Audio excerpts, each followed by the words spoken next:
ಅಯೋಧ್ಯೆ ರಾಮ ಮಂದಿರದಲ್ಲಿ ಭಕ್ತರು ನೀಡಿದ ದೇಣಿಗೆ ಚಿನ್ನಾಭರಣ ದುರ್ಬಳಕೆ ಆರೋಪದ ಬೆನ್ನಲ್ಲೇ ಇಲ್ಲೊಂದು ಶಕ್ತಿ ದೇವತೆಯ ಒಡವೆಗಳಿಗೆ ಕನ್ನ ಬಿದ್ದಿದೆ.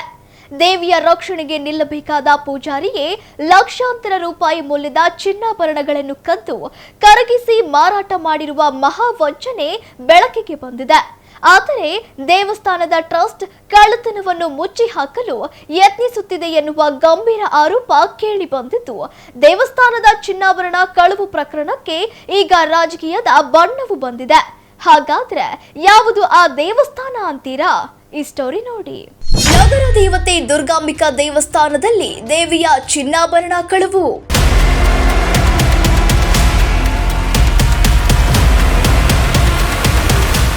ದೇವಸ್ಥಾನದ ಪೂಜಾರಿಗಳಲ್ಲಿ ಒಬ್ಬನಾದ ಆಕಾಶ್ ಎಂಬಾತನಿಂದ ಚಿನ್ನಾಭರಣ ಕಳವು.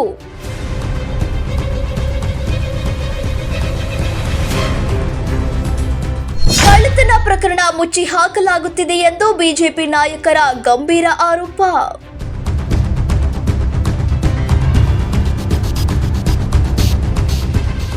ಇದು ದಾವಣಗೆರೆ ಜನರ ಶ್ರದ್ಧಾ ಕೇಂದ್ರ. ಲಕ್ಷಾಂತರ ಭಕ್ತರು ನಿತ್ಯ ಪೂಜಿಸೋ ಶಕ್ತಿ ದೇವತೆ ದುರ್ಗಮ್ಮ ನಿನ್ನಾಲು ಕುದೋವುದೋ ಎಂದು ನಿತ್ಯ ಪಠಿಸುತ್ತಾ ತಾಯಿಯ ಆರಾಧನೆ ಮಾಡುತ್ತಿರುವ ಭಕ್ತರಿಗೆ ಆ ಒಂದು ಸುದ್ದಿ ಸಿಡಿಲು ಬಡಿದಂತಾಗಿದೆ.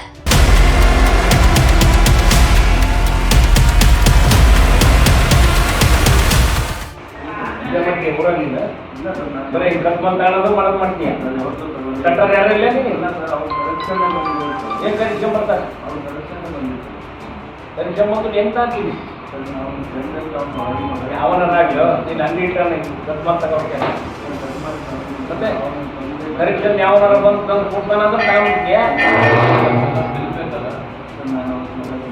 ನೋಡೋ ನನಗೆ ಅವೆಲ್ಲ ಗೊತ್ತಿಲ್ಲ. ಈಗ ಏನ್ ಹೇಳ್ತಾರೋ ಅದ್ರ ಪ್ರಕಾರ ನಿಮ್ ಬಂಗಾರ ತಂದು ಇಡ್ಬೋದು. ಹೌದು, ನಗರ ದೇವತೆ ದುರ್ಗಾಂಬಿಕಾ ದೇವಸ್ಥಾನದಲ್ಲಿ ಈಗ ದೇವಿಯ ಚಿನ್ನಾಭರಣ ಲೂಟಿಯಾಗಿದೆ ಎನ್ನುವ ಸುದ್ದಿ ಬಯಲಾಗುತ್ತಿದ್ದಂತೆ ಭಕ್ತರಲ್ಲಿ ತಳಮಳ ಶುರುವಾಗಿತ್ತು. ಆದರೆ ದೇವತೆಯ ಚಿನ್ನಾಭರಣವನ್ನು ಕದ್ದಿದ್ದು ಬೇರೆ ಯಾರೂ ಅಲ್ಲ, ದೇವಸ್ಥಾನದ ಪೂಜಾರಿಗಳಲ್ಲಿ ಒಬ್ಬನಾದ ಆಕಾಶ್ ಎಂಬಾತ ಕಳ್ಳತನ ಮಾಡಿದ್ದಾನೆ. ಕದ್ದ ಚಿನ್ನಾಭರಣಗಳನ್ನು ಕರಗಿಸಿ ಚಿನ್ನದ ಗಟ್ಟಿಗಳನ್ನಾಗಿ ಮಾಡಿ ಸ್ಥಳೀಯ ವ್ಯಾಪಾರಿಯೊಬ್ಬರಿಗೆ ಮಾರಾಟ ಮಾಡಿರುವ ಆಘಾತಕಾರಿ ಸತ್ಯ ಈಗ ಬಯಲಾಗಿದೆ. ದೇವಿಯ ಒಡವೆಗಳು ನಾಪತ್ತೆಯಾಗಿರುವ ಸುದ್ದಿ ತಿಳಿಯುತ್ತಿದ್ದಂತೆ ಎಚ್ಚೆತ್ತ ದೇವಸ್ಥಾನದ ಟ್ರಸ್ಟ್ ದೇವಸ್ಥಾನದ ಆವರಣದಲ್ಲೇ ತುರ್ತು ಸಭೆ ನಡೆಸಿದೆ. ಟ್ರಸ್ಟ್ನ ಕಾರ್ಯಾಧ್ಯಕ್ಷರೂ ಆಗಿರುವ ಮಾಜಿ ಸಚಿವ ಎಸ್ ಮಲ್ಲಿಕಾರ್ಜುನ್ ನೇತೃತ್ವದಲ್ಲಿ ಈ ಸಭೆ ನಡೆದಿದ್ದು, ಕಳ್ಳತನ ಮಾಡಿದ ಪೂಜಾರಿ ಆಕಾಶ್ ಮತ್ತು ಅದನ್ನು ಖರೀದಿಸಿದ ವ್ಯಾಪಾರಿಯನ್ನು ತರಾಟೆಗೆ ತೆಗೆದುಕೊಂಡಿದ್ದಾರೆ. ಭಕ್ತರು ನೀಡಿದ ಪ್ರತಿಯೊಂದು ಕಾಣಿಕೆಯ ಲೆಕ್ಕವೂ ಇದೆ. ನಾಪತ್ತೆಯಾಗಿರುವ ಎಲ್ಲ ಒಡವೆಗಳು ವಾಪಸ್ ಬರಬೇಕು ಎಂದು ಮಾಜಿ ಸಚಿವ ಎಸ್ ಮಲ್ಲಿಕಾರ್ಜುನ್ ಖಡಕ್ ವಾರ್ನಿಂಗ್ ನೀಡಿದ್ದಾರೆ. ಆದರೆ ಇತ್ತ ದೇವಸ್ಥಾನದ ಒಳಗಡೆ ಸದ್ದಿಲ್ಲದೆ ಸಭೆ ನಡೆಸಿ ಪ್ರಕರಣ ಇತ್ಯರ್ಥಕ್ಕೆ ಮುಂದಾಗಿರುವ ಟ್ರಸ್ಟಿಗಳ ವಿರುದ್ಧ ಬಿಜೆಪಿ ಮುಖಂಡರು ಕೆಂಡಾಮಂಡಲರಾಗಿದ್ದಾರೆ. ದೇವಿಯ ಚಿನ್ನ ಕಳವು ಪ್ರಕರಣದ ಹಿಂದೆ ಮಾಜಿ ಸಚಿವರ ಕೈವಾಡ ಇದೆ ಎಂದು ಬಿಜೆಪಿ ನಾಯಕರು ಗಂಭೀರವಾಗಿ ಆರೋಪ ಮಾಡಿದ್ದಾರೆ. ದುರ್ಗಾಂಬಿಕಾ ದೇವಸ್ಥಾನದಿಂದ ಮಲ್ಲಿಕಾರ್ಜುನ್ ಮನೆಗೆ ಮೆರವಣಿಗೆ ಮಾಡಕ್ಕೆ ಯಾವಾಗ ದಾಖಲೆ ಹೊರಗಡೆ ತರ್ತಾನೆ ಇಬ್ಬರಿಗೆ ಹೊಡೆದಾರ. ಕದ್ದನಿಗೆ ತೊಗೊಂಡನಿಗೆ ಪೂಜಾರಿ ಸಂಬಂಧಿಕರು ಹುಡುಗವ, ಅಸ್ಟೆಂಟ್ ಆಗಿ ಅದು ಇದು ಕೆಲಸ ಮಾಡೋದಕ್ಕೆ ಇಟ್ಕೊಂಡ ಅಂತ ಹುಡುಗವ. ಅವ್ರೇನು ಪೂಜಾರಿ ಅಲ್ಲ. ಪೂಜಾರಿಕಿಗೆ ಅಲ್ಲಿ ಭಾಳಷ್ಟು ಜನ ಭಕ್ತರು ಬರ್ತಾರೆ. ಕೆಲವರು ತೆಂಗಿನಕಾಯಿ ಹೊಡೆಯಕ್ಕೆ ಕೊಡ್ತಾರೆ, ಕೆಲವರು ಹೂವು ಕೊಡ್ತಾರೆ, ಕೆಲವರು ಹಣ್ಣು ಕೊಡ್ತಾರೆ, ಕೆಲವರು ತೀರ್ಥ ಕೊಡೋಕೆ ಕೊಡ್ತಾರೆ. ಈ ರೀತಿ ಕೊಟ್ಟಿರ್ತಾರೆ. ಅವ್ರಿಗೆ ಹಂಗೆ ಬಿಟ್ಕೊಂಡಿದ್ದು ಹುಡುಗ ಅವನು ಕಳ್ತನ ಮಾಡಿದ್ರು. ನಾನು ಏನು ಹೇಳ್ತಾ ಇದ್ದೀನಿ ಅಂದರೆ, ಇದಕ್ಕೆಲ್ಲ ಮೂಲ ಕಾರಣ ಟ್ರಸ್ಟಿನ ಅಧ್ಯಕ್ಷರು. ಯಾಕೆ ಅಂತ ಹೇಳ್ತೀನಿ. ಈಗ ಸೆಕ್ರೆಟ್ರಿ ಸತ್ತು 9 ವರ್ಷ ಆತ್ರಿ. ನೀವು ಯಾವ ರೀತಿ ಲೆಕ್ಕ ಕೊಡ್ತೀರಿ? ಹಾಂ, ಒಬ್ಬ ಸೆಕ್ರೆಟ್ರಿ ಎದಕ್ಕೆ ಮಾಡ್ತಾರೆ?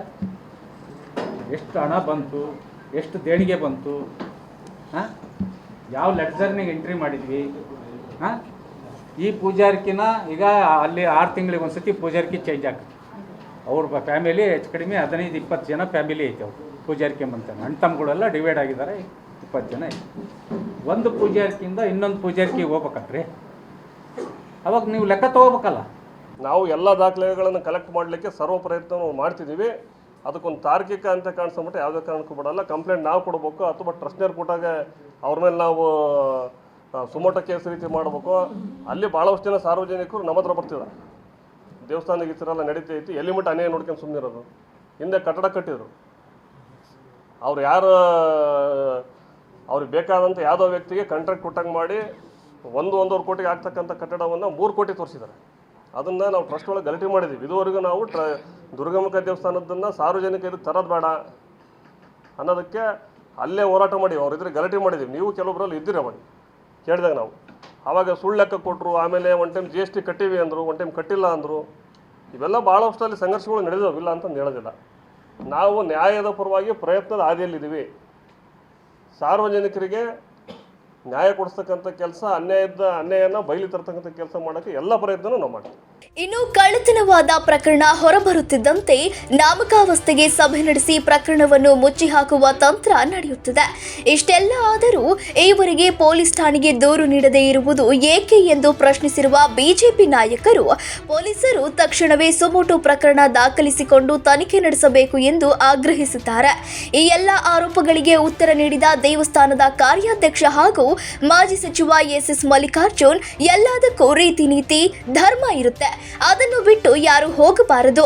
ಪೂಜಾರಪ್ಪ ಕದ್ದಿದ್ದಾನೆ ಎಂದು ಮಾಹಿತಿ ಬಂತು, ಕಮಿಟಿಯವರು ಮೀಟಿಂಗ್ ಕರೆದ್ರು, ಹೋಗಿ ಏನಾಗಿದೆ ಎಂದು ಪರಿಶೀಲನೆ ಮಾಡಲಾಗಿದೆ. ಈಗಾಗಲೇ ಕಮಿಟಿಯವರು ದೂರು ಕೂಡ ನೀಡಿದ್ದಾರೆ. ಇದೀಗ ಪೊಲೀಸರು ತನಿಖೆ ಮಾಡುತ್ತಿದ್ದಾರೆ.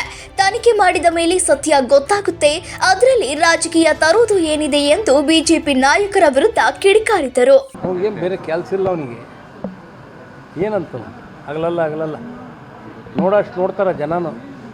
ಎಲ್ಲದಕ್ಕೂ ಒಂದು ರೀತಿ ನೀತಿ ಧರ್ಮ ಇರ್ತದೆ, ಅದು ಬಿಟ್ಟು ಯಾರೂ ಹೋಗಬಾರ್ದು. ಇದೆಲ್ಲ ಅಲ್ಲ, ಅದು ಪೂಜಾರಪ್ಪ ಏನೋ ಕದ್ದಾನ ಅಂತ ಬಂತು. ನಾವು ಅದಕ್ಕೂ ಒಂದು ಮೀಟಿಂಗ್ ಕರೆದ್ರು, ಕಮಿಟಿಯವರು ಕರೆದ್ಬಿಟ್ಟು ಹೋಗಿ ಏನೇನಾಗೈತಿ ಏನು ಅಂತ ಕುರುಂಕುಷವಾಗಿ ಪರಿಶೀಲನೆ ಮಾಡಿ ಪೊಲೀಸ್ನವ್ರು ಇನ್ವೆಸ್ಟಿಗೇಷನ್ ಮಾಡ್ತಿದಾರೆ. ಮಾಡಾಗಿದ್ಮೇಲೆ ಕರೆಕ್ಟಾಗಿ ಗೊತ್ತಾಗೈತಿ. ಅದ್ರಾಗ ರಾಜಕೀಯ ಥರದ್ದು ಕೊಟ್ಟರೆ ಕಂಪ್ಲೇಂಟ್ ಆಗಿದೆ. ಕಂಪ್ಲೇಂಟ್ ಕೊಡಲಿಲ್ಲ ಪೊಲೀಸರು ಯಾಕೆ ಬರ್ತಾರೆ? ಕಾರ್ಯಾಧ್ಯಕ್ಷ ಸ್ಥಾನ ಇನ್ನೂ 9 ವರ್ಷ ಆದರೂ ಯಾಕೆ ನೇಮಕ ಮಾಡಿಲ್ಲ ಅನ್ನೋದು ಸೆಕ್ರೆಟರಿ ಈಗ ಮರಿಯಣ್ಣ ಇಲ್ಲ, ಈಗ ಇನ್ಚಾರ್ಜ್ ಅಂತ ಅದಾರ. ಇನ್ಚಾರ್ಜ್ ಅವರೇ ಮಾಡ್ತಾರೆ. ಅದು ಇವತ್ತು ಹೇಳಿಸ್ಕೊಂಡು ಮಾಡೋದು ಬೇಕಾಗಿಲ್ಲ. ಯಾರು ಹೇಳಿದ್ರು? ಅವ್ನು ಹೇಳ್ದ ಅಂದ್ರೆ ಮಾಡ್ಬೇಕಾ? ಇವೆಲ್ಲ ನಡೆಯಲ್ಲ. ಎಲ್ಲದಕ್ಕೂ ಒಂದು ರೀತಿ ನೀತಿ ಇರ್ತೈತಿ. ಅದ್ರ ಪ್ರಕಾರ ಕಮಿಟಿಯವ್ರು ಇರ್ತಾರೆ, ಮಾಡ್ಕೊಂಡು ಎಲ್ಲ ಕರೆಕ್ಟಾಗಿ ಗುಡಿಗಳು ಉದ್ಧಾರ ಮಾಡುತ್ತಿಲ್ಲ. ಏನು ಭಕ್ತರ ನಂಬಿಕೆಯ ಕೇಂದ್ರವಾಗಿರೋ ದುರ್ಗಾಂಬಿಕಾ ದೇವಸ್ಥಾನದ ಚಿನ್ನಾಭರಣ ಕಳ್ಳತನ ಪ್ರಕರಣ ಈಗ ದಾವಣಗೆರೆಯಲ್ಲಿ ದೊಡ್ಡ ರಾಜಕೀಯ ಸ್ವರೂಪ ಪಡೆದುಕೊಳ್ಳುತ್ತದೆ. ಕಳ್ಳತನ ಮಾಡಿದ ಪೂಜಾರಿಗೆ ಟ್ರಸ್ಟ್ ಶಿಕ್ಷೆ ನೀಡುತ್ತಾ ಅಥವಾ ಪೊಲೀಸರು ಈ ಪ್ರಕರಣವನ್ನು ಕೈಗೆತ್ತಿಕೊಂಡು ಅಸಲಿ ಸತ್ಯವನ್ನು ಹೊರತರುತ್ತಾರಾ ಅನ್ನೋದನ್ನ ಕಾದು ನೋಡಬೇಕಿದೆ. ಕ್ಯಾಮರಾಮನ್ ರಾಕೇಶ್ ಜೊತೆ ಅಣ್ಣಿ ಶ್ಯಾಮ್, ಒನ್ ಕನ್ನಡ ನ್ಯೂಸ್, ದಾವಣಗೆರೆ.